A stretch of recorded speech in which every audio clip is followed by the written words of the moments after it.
I'm just going to dive in and start it off here with RJ Harvey. I think he is not only the biggest RB winner, I think he is the single biggest riser in this entire NFL draft. I think it's the biggest storyline is him landing with the Denver Broncos. I labeled that my number one value hole. We know Sean Payton has been a mastermind at getting his running backs not just usage, but passing game usage. It has been a fantasy gold mine. 12 times in 17 years of calling plays, his running backs as a team have ranked top 2 in total fantasy scoring. Top 2, 12 times. That is a ridiculous hit rate right there. In all 17 of those years, Peyton has never had an offense finish outside the top 5 in receiving expected points to backs. And now he even himself mentioned that he wasn't, quote, RJ Harvey featured in the passing game, but we really liked what the skills are. We saw there. We didn't want to lose him. We felt like moving back would set the tone for the day, give us flexibility, do what we want. And Harvey was kind of our, quote, pet cat throughout the process. You got to love a good pet cat running back there. We loved his running style. He's dynamic, really good vision, really good instincts, really good contact, but balance,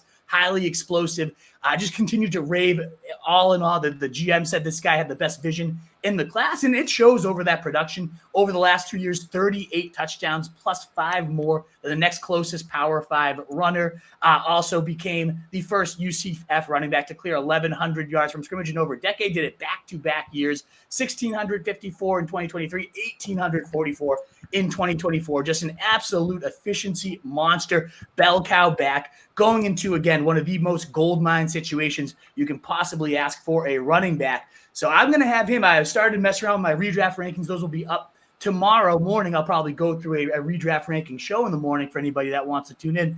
He's looking like a high-end running back, too, to me, with the true low-end running back one upside, probably round 3-4 range for me in my rankings. What do you guys think? Am I crazy to rank him this high? Am I overvaluing the landing spot? I feel like it's a great fit of talent, opportunity. I love it. What do you guys think? RJ Harvey?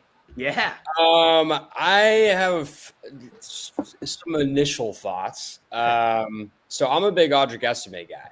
I'm not going to lie. So this, doesn't really – I don't really like this too much, honestly. And so me and CJ were looking at it. Yes, RJ Harvey was very productive. He grades well in a lot of metrics, but he's 24. So he is very old. He is a very old running back. We just saw the Giants take Tyrone Tracy Jr. last year. He had a fine year. Now he's on his way to being replaced by Cam Scatterbo. Just another old running back being replaced by another old running back. It's just an over and over cycle. So RJ Harvey might be good from the get-go because he's 3 years older than Estime right now. A lot of people boosted RJ Harvey in their rankings quite a bit after the draft, just with the second, going to the Broncos. That's a great landing spot. I think he will get some work, but Javonte Williams, they signed him too. If Estime, it just feels like it's just going to be another RBBC. And it's just like, I don't know. I personally wouldn't use a first or an early second round or a mid round on RJ Harvey.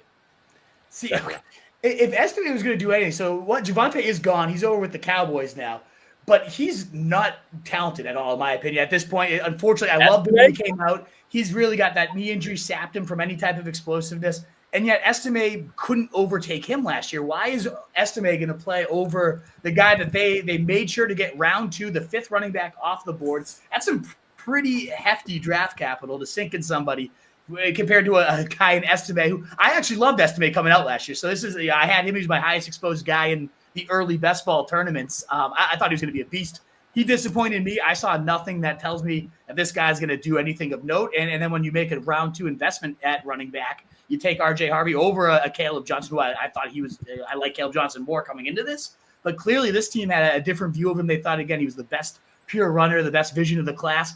And if it is a committee, 12 times for multiple backs in 17 seasons, the running back 2 has gone over 200 points. The second string running back has gone over 200 points two times rather, and then 130 points 9 times in those 17 seasons. So there have been. We even saw that year where like Kamara and Mark Ingram were both top 5 guys because Sean Page is that good at scheming the value. So if this does somehow end up a committee with bum Estime, who it's not going to be, but if it is, I think there's still plenty to go around. So I do not see it as a committee, and even if it was a committee, I think Sean Payton has his guy. That's why they invested the capital in it. And if he had any faith in Estime, they wouldn't be putting this type of investment in the position. But hey, we could debate that one for sure. True. Maybe I have a little bit of bias just out of liking Estime so much coming out of college last year. But I knew drafting him last year in last year's rookie draft that I'm not going to get a lot of production in his first year. He was the youngest probably in the class last year. So I just maybe I'm stuck on Estime a little bit. But RJ Harvey is good, man. He can play football. So I think, in the first year, he'll probably be pretty good, but these old running backs are just not something that I'm comfortable in investing in because they have short careers. They usually just fall off very quickly. They're very replaceable. So I should too preface this too, Tanner, with you definitely take a far more of a dynasty lens, and I totally respect. I get that, and that's kind of what your show is. I am coming from like more of the best ball redraft. That's more my special sauce. So I'm thinking of this 1 year lens. I totally get the idea of like what is his shelf life if we're thinking in dynasty. Maybe we shouldn't overvalue him too much there. I get that, and we should be considering both lenses here. So maybe we're both right in that sense because old running backs do have that worse track record for sure. I totally get that shelf life. That's why, my receiver pick when we get there, he's a little bit older too. I don't mind that like right out of the box readiness because I mostly play that single year churn format besides that RSJ dynasty league we all do together. So, So I get it too. We're probably thinking of this from 2 different lenses in a way as well. So we'll keep combining that as we go through the show. I think though, even just year 1, he's going to hit the ground running. Even if it is a shorter shelf life, I think you got 4 or 5 years of great production coming from RJ Harvey. And you think Estime is a bigger thorn than I. CJ, you want to wrap this one up? Are you worried about Estime at all? You like RJ Harvey?